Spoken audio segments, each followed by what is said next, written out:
Naitwa Jonas Lubago. Kwa sasa mimi ni katibu mkuu shirikisho la vyama vya watu wenye ulemavu Tanzania. Hilo shirikisho ambalo linaunganisha vyama mbalimbali vya watu wenye ulemavu. Leo nimekuja hapa kwenye ofisi za chama kurejesha fomu ya kutia nia kukiomba chama changu kinidhamini kuomba nafasi ya ubunge jimbo la Kibamba. Kama ambavyo mnafahamu, huu ni mchakato ambao ni haki ya kila Mtanzania. Ni jambo liko ndani ya katiba yetu ya Jamhuri, ndani ya sheria zetu za Jamhuri, kwamba yeyote anaruhusiwa kuchukua au kuonesha nia yake ya kushirikiana na wenzake kutengeneza au kulijenga taifa lake.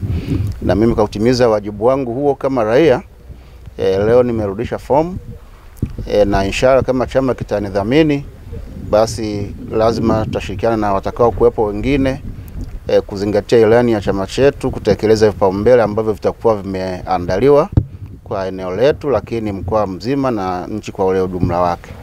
Kwa hiyo nashukuru sana.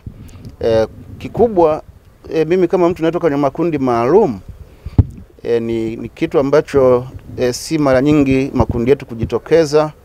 Kwa hiyo mimi nazungumzia kwamba demokrasia ndani ya Chama cha Mapinduzi imepanuka kiasi ambacho na mimi kama kiongozi wa vyama vya watu wenye ulemavu naona watu wanajitokeza, na sisi tunajitokeza kwa kuonesha mfano.